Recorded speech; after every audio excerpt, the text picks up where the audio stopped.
This is the MeteoMark Weather Report Show. I'm turning this more into a show-style format to highlight the best and the worst of weather through the eyes of the MeteoMark here. So let's take a look at the forecast for the tropics.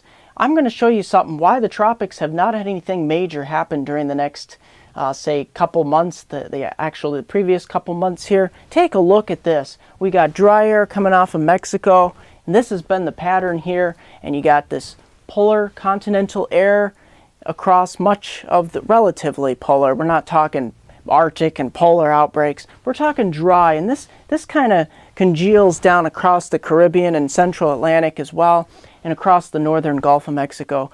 We have not had any major hurricanes yet. And this is the reason why you would expect that this would be an El Nino type of year, given the wind shear. See this wind shear that has been advecting across Mexico and extending on towards the central Caribbean and southern and central Atlantic? That is more indicative of a El Nino type pattern, but we are not in an El Nino. And if we take a look, that dust off the coast of Africa, the drought has worsened, and we're getting that dry air advected out across the Atlantic, and that is why we've not seen a major hurricane yet. You can see we have Humberto out here. It's back, but it's mostly subtropical, and Ingrid is moving its way into Mexico, and I'm not expecting anything at the moment developing during the next 72 to 96 hours. We're not looking at any circles, so to speak. So let's take a look at that all-important precipitation forecast. Like I said, most of it will be across South Florida here, where you get 2 to 3 inches, and across here most of Texas, western Texas for that matter, up into New Mexico and portions of Colorado, which is not very good news. Let's take a look at that weather pattern here. That all-important weather pattern, I can sum up this entire week with this weather pattern, this jet stream here across the northern Rockies.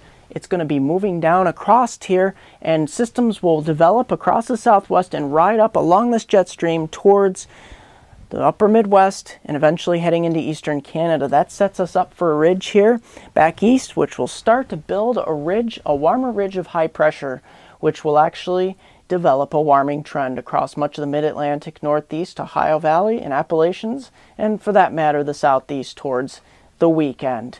So that's what we're looking at. No large-scale areas of severe weather outbreaks, which is good news.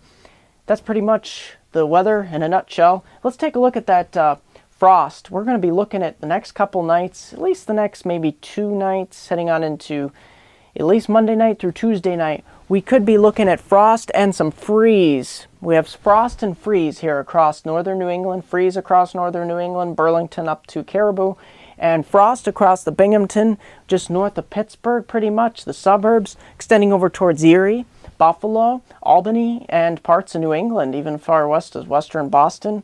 We're going to be looking at the possibility of frost, and no freeze, but frost, hitting down to that 34, 35 degree mark. Across the rest of the nation, we're not looking at any large-scale areas of frost or freeze at the moment. This could be good news for allergy sufferers here in the Northeast that have been dealing with tremendous allergies. That's pretty much going to do it here at the MeteoMark Show. Like me on Facebook at MeteoMark. Subscribe to me on YouTube at MeteoMark.com. Here is a 5-day forecast for my hometown viewers in the Susquehanna region of the southern tier of New York and the Susquehanna region of northeast Pennsylvania. Let's take a look. We start off really cold on Monday. We could have some of the colder valleys start down around 33, 34 degrees. We warm up pretty nicely though. We start to warm it up into the 70s. Through the end of the week. By the weekend, we could be hitting some areas, especially in the valley locations, of near 80 degrees. Take a look at that. Lows, overnight lows, approaching the mid to upper 50s. So we're heading more back towards a summer-like pattern for much of the Susquehanna region of New York and Pennsylvania. That's going to do it for MeteoMark. Don't forget to send in your pictures and videos.